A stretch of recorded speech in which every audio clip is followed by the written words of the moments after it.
सोते हुए नानी और नातिन को एक जहरीला सांप उनके बिस्तर में घुस के काट लेता है। और जब हो हल्ला होता है और घर वालों को पता लगता है कि इन दोनों को एक सांप ने काटा है, तो वो तुरंत एक ओझा को पकड़ के ले आते हैं। ओझा झाड़ फूंक करना शुरू करता है, लेकिन झाड़ने का कोई असर उन दोनों के ऊपर नहीं होता है।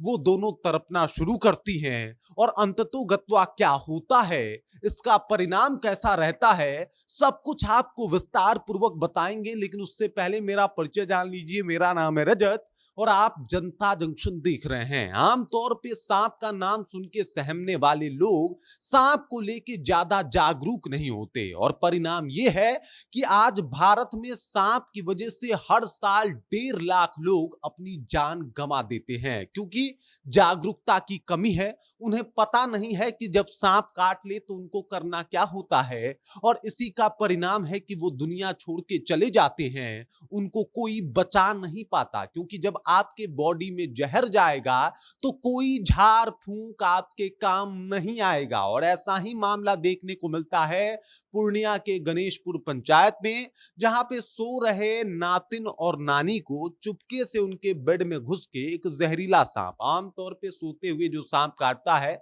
वो या तो कॉमन करैत होगा जिसका 90% चांस है, या फिर इंडियन स्पेक्टिकल कोबरा जो यहाँ पे आपको दिखाई दे रहा है। कॉमन करैत से भी आप लोग, करैत जिसे सांप बोला जाता है, उस सब से भी आप परिचित हैं। लेकिन यहाँ पे देख लीजिए इस दृश्य को। आपको बता दूं कि जिस तरीके का ये दृश्य आपको दिखाई दे रहा है, पूनम देवी जिनका उम्र महज 40 साल था, वो बच्ची आयुषी जिसका उम्र मात्र 5 साल था, दोनों एक साथ एक ही बेड पे सो रहे थे। इसी दौरान होता यह है कि उनको एक सांप आके काट लेता है। नानी जो है वो हो हल्ला मचाती हैं, जो परिजन है वो जुटते हैं, लेकिन परिजन हॉस्पिटल ना ले जाके उनको एक ओझा को बुलाते हैं और उससे झरवाना शुरू करते हैं। परिणाम ये होता है कि सांप तो बाइट कर लिया होता है। अब सांप जो काटा है उसके अंदर होता है, मान लीजिए कि या तो स्पेक्टिकल कोबरा काटा हो या फिर करैत काटा हो। आमतौर पे चांसेस ज्यादा है कि करैत काटा है, क्योंकि साइलेंट किलर के नाम से करैत ही मशहूर है। और आमतौर पे सोते हुए व्यक्तियों को शिकार बनाना करैत की पुरानी आदतों में शुमार है। मतलब वो ज्यादातर अटैक सोते हुए लोगों पे ही करता है। जो लोग सो रहे होते हैं उनके बिस्तर बिस्तर में घुस के ये सांप काटता है।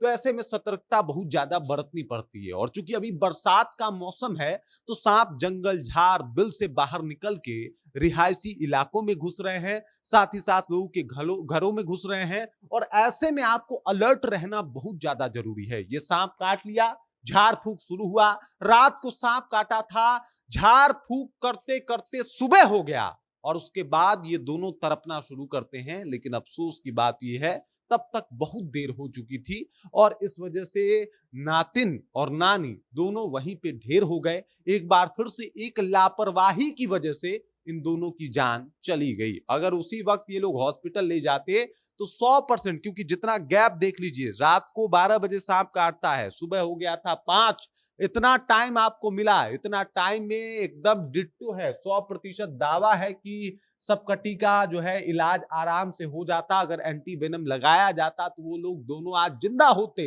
लेकिन एक लापरवाही की वजह से आज वो दोनों इस दुनिया में नहीं है। आप समझिए, चाहे वो स्पेक्टिकल कोबरा जिसे हम गहुअन कहते हैं, इसके अंदर भी जो जहर पाया जाता है वो न्यूरोटॉक्सिन होता है। और अगर बात करैत की जाए तो उसके अंदर भी जो जहर पाया जाता है वो न्यूरोटॉक्सिन ही होता है।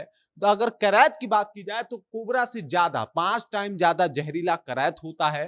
तो इस वजह से उसमें जो है आपको समझना पड़ेगा और जल्दी इलाज की आवश्यकता होती है। हालांकि उसका जहर थोड़ा, मतलब ऐसा नहीं है कि अगर आप लापरवाही कर दिए तो एकदम दोनों में जान जानी तय है, जो कि हुआ यहाँ पे।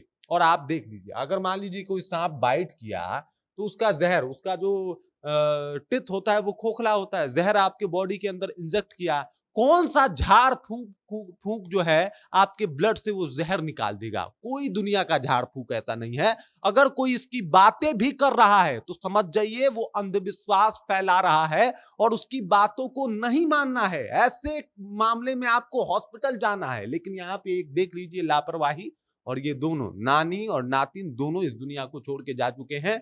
हम लोग हमेशा इस बात का अपील करते हैं कि भाई साहब, अगर स्नेक बाइट हो जाए तो आपको जो है सीधे हॉस्पिटल जाना है, ना कि इधर उधर भटकना है, ना कि झाड़ फूंक के चक्कर में पड़ना है। अगर सांप जहरीला है और उसने अपना जहर आपके बॉडी में डाल दिया है उतना जिससे आपकी जान चली जाए, तो दुनिया का कोई झाड़ फूंक आपकी जान नहीं बचा सकता, ये श्योर लिख लीजिए। अब आपने सोचा कि सांप जहरीला का क्या मतलब है, अगर जहर इंजेक्ट कर दिया का क्या मतलब है, तो ये भी आपको समझा देता हूं।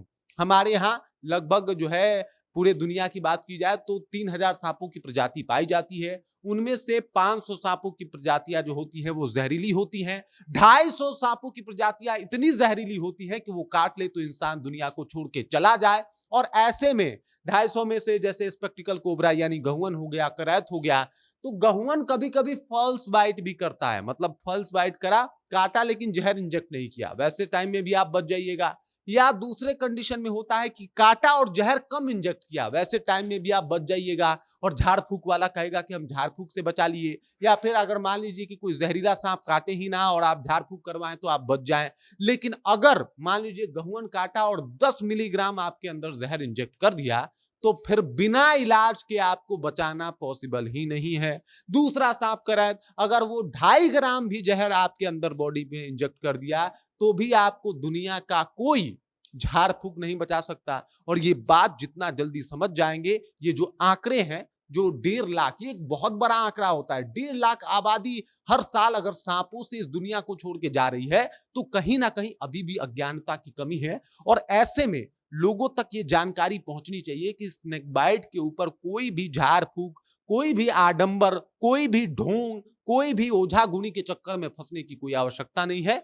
वरना जो परिणाम अभी पूर्णिया के इन नानी और नातिन के साथ हुआ है, वो किसी और के साथ भी हो सकता है। बाकी ये इंफॉर्मेटिव वीडियो है, आपको अच्छा लगा तो लोगों तक भी पहुंचाइए, ताकि इस आंकड़े को जो है वो घटाया जा सके और लोगों की जान बचाई जा सके। एक मुहिम के तौर पे लीजिए इस बात को। बाकी ये वीडियो आपको कैसा लगा, कमेंट करके अपना विचार हम तक पहुंचा दीजिए। आप देख रहे हैं जनता जंक्शन और मेरा नाम रजत है।